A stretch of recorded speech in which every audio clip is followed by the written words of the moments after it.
Oke, kita bakalan ngomong-ngomong lagi masalah ikan koi. Jadi di video ini kita bakalan ngomongin tentang koi yang dipelihara di mana ya? Di selokan kali ya. Jadi ya gue beberapa baca artikel-artikel yang sesuai sama isi kepala sendiri gitu. Jadi sebenarnya bisa aja di manapun untuk melihara ikan di saluran drainase, di setiap adanya saluran drainase di masing-masing jalanan gitu ya yang dilewati gitu. Jadi paling gampang sih nyari contohnya di Jepang ya. Jadi saluran drainasenya itu udah ada faktor pengingatnya. Jadi kalau di saluran drainase tersebut kita taruh ikan dan ikan tersebut hidup, itu berarti saluran drainasenya atau air yang lewat di sana itu bersih. Jadi memelihara ikan-ikan yang ada di sana di saluran drainase, jadi apa ya, seru sih kalau emang kita bisa memelihara ikan di saluran drainase gitu.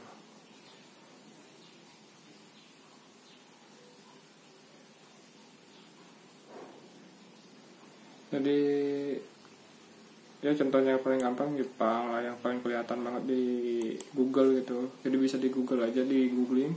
Jadi saluran drainase Jepang ataupun ini beberapa malah meliharanya ikan koi di Sapporo. Jadi bisa melihara koi di saluran drainase gitu ya. Tapi banyak faktor yang mempengaruhi sih, karena melihara ikan koi kan bukan melihara ikannya aja, jadi warnanya segala macamnya harus dipelihara kan. Mungkin ada trik-trik khusus yang ada di Jepang yang kita nggak tahu, tapi kan mereka bisa melihara koi di selokan-selokannya gitu. Mungkin aja mereka juga melihara koi juga di dalam rumahnya, cuman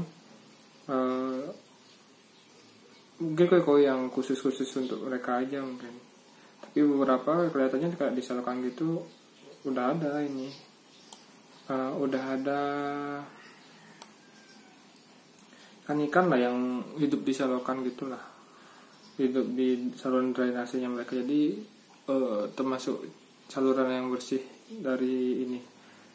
Jadi itu sebenarnya udah beberapa menjadi tolak ukur sih. Jadi kalau saluran drainasenya bersih, ikan-ikan bakalan bisa hidup di sana. Jadi orang-orang yang bakalan buang sampah di saluran drainase tersebut bisa segan gitu untuk buang, karena ya sebagai acuan kalau misalnya ikan-ikannya nggak bisa hidup di sana, bakalan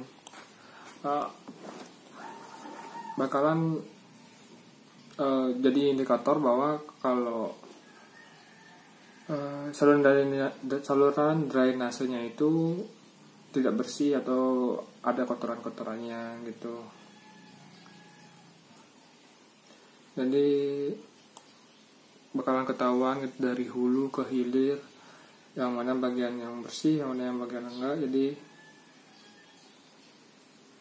bisa mengetahui itu yang mana di mana permasalahan, apakah permasalahan adanya kendala di hulu atau adanya kendala di hilir untuk saluran drainasenya itu.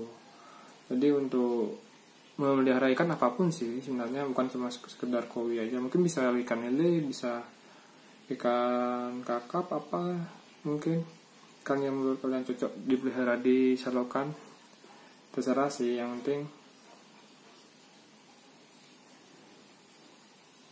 penting kan kita bisa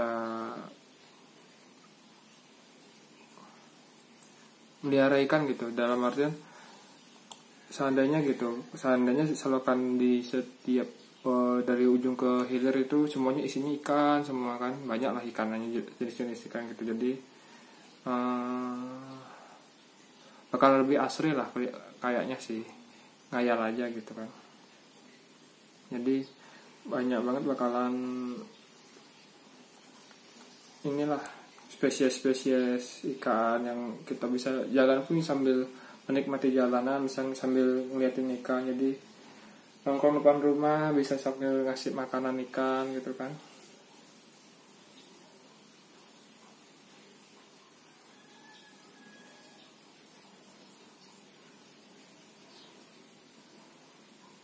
Jadi ya begitulah.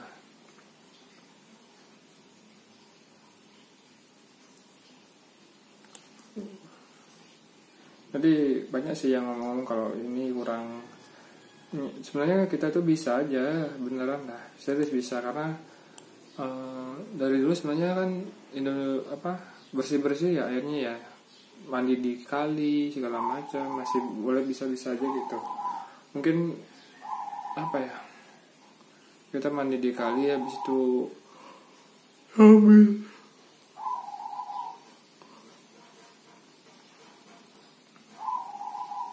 sambil liatin air gitu kan, sambil mandi sambil nyuci di mana, di pinggir kali itu bisa gitu loh.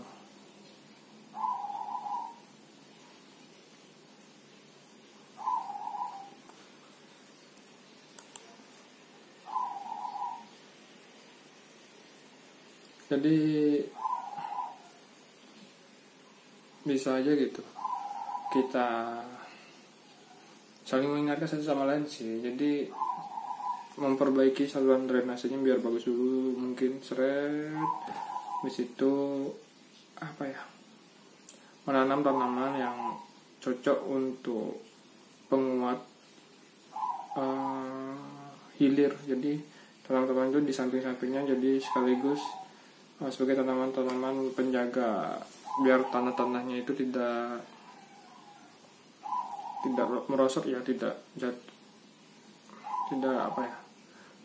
longsor ke bawah. Terus nah di tengah-tengahnya itu baru diisikan ikan sebagai indikator. Ya kalau mau pakan ikan kan tinggal pergi ke depan rumah, di teras rumah, habis itu tinggal dikasih makan ikannya. Ini bisa ketemu orang-orang segala macam lah. Di Jepang bisa sih sebenarnya ya. Kalau di Indonesia kurang tahu. Sebenarnya ada satu tempat di Banyuwangi sih yang kurang lebihnya kayak gitu.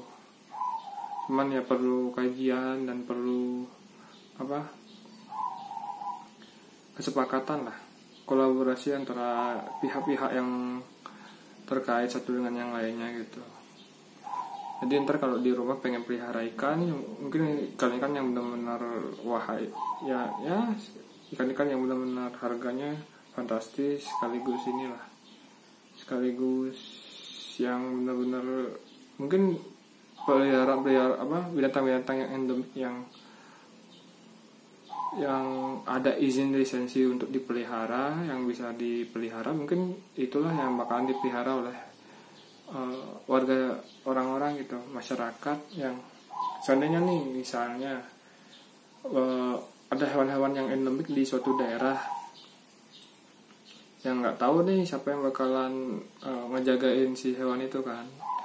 Nah itu bakalan dikeluarin izin lisensi untuk memelihara dan mengembangbiakannya. Jadi nggak cuma memelihara tapi harus bisa mengembangbiakannya lah, kurang lebih. Jadi yang endemik itu dipelihara oleh masyarakat, dan yang tidak endemik atau misalnya ikan-ikan yang sehari-hari gitu kayak lele ataupun ikan-ikan bawal, ikan betok bahasa Bali sih ya.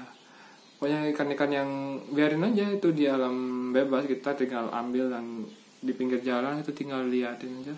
Atau mungkin ikan koi, cuman ya harus dijaga juga sih buat kebersihan ininya, atau banyak lah ininya faktor-faktornya yang mempengaruhi lah kalau memelihara ikan koi ya kan. Tapi ya yang bisa biasa gitu, yang penting kita menjaga drainase airnya yang tetap bersih, bisa menjaga ekosistemnya, bisa menjaga alam, menjaga ya inilah. Jadi orang-orang bakalan segan gitu untuk buang limbah ke sungai, dalam artian misalnya membuang sampah ke sungai segala macam mungkin. Dan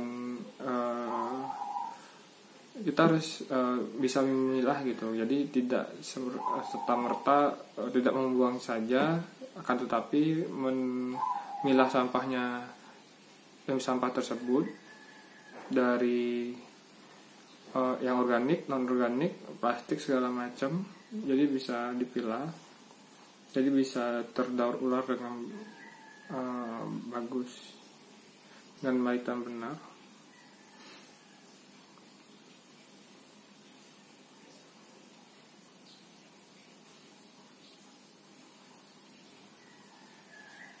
Jadi semangat aja lah. Banyak sih faktornya, tapi ya pasti bisa lah, semoga.